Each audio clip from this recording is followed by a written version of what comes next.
যে সিস্টেমে ক্ষমতা দখলের জন্য ও ক্ষমতায় টিকে থাকার জন্য জনগণের জীবন নিয়ে নোংরা খেলা খেলতে হয়, যে সিস্টেমে সরকারি বাহিনীর গুলিতে সাধারণ মানুষকে প্রাণ হারাইতে হয়, আবার সাধারণ মানুষের আন্দোলনে সরকারি বাহিনীকে প্রাণ হারাইতে হয়, যে সিস্টেমে কুড়ে ঘরে থাকা হতদরিদ্র শ্রমিক থেকে আরম্ভ করে গণভবনে থাকা সর্বোচ্চ নেতা পর্যন্ত সবাইকে অজানা ভয়ভীতি আর উৎকণ্ঠা নিয়ে দিন পার করতে হয়, সেই বস্তাপচা সিস্টেম এবার বাদ দিতে হবে। গণতন্ত্র এমন কোনো ঐশী বিধান না যে 16 কোটি মানুষের জীবন দেওয়া হইলেও সেই গণতন্ত্রকে পূজা করে যাইতে হবে।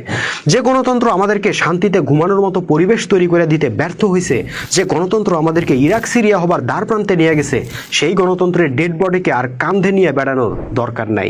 বরং এমন একটা সিস্টেম প্রতিষ্ঠা করা হোক যেখানে ক্ষমতা নিয়ে কামড়াকামড়ি থাকবে না, যৌক্তিক দাবি আদায় করতে কোনো আন্দোলনের প্রয়োজন হবে না, রাজনীতির নামে দলাদলির সুযোগ থাকবে না, ছাত্র রাজনীতির নামে সন্ত্রাসের সুযোগ থাকবে না।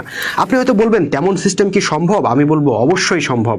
আল্লাহ রসুল সাল্লাল্লাহু আলাইহি সাল্লাম সেটা সম্ভব করছিলেন, সাহাবীরা সম্ভব করছিলেন। কথা ছিল সাহাবীদের সেই সিস্টেম হবে আমাদের সিস্টেম, তাদের রাষ্ট্র ব্যবস্থা হবে আমাদের রাষ্ট্র ব্যবস্থা, তাদের শাসন ব্যবস্থা হবে আমাদের শাসন ব্যবস্থা। কিন্তু আমরা আল্লাহর দেওয়া ও রসুলের দেওয়া সেই সিস্টেম বাদ দিয়া পশ্চিমাদের তৈরি করা গুতাগুতির সিস্টেম আমদানি করছি।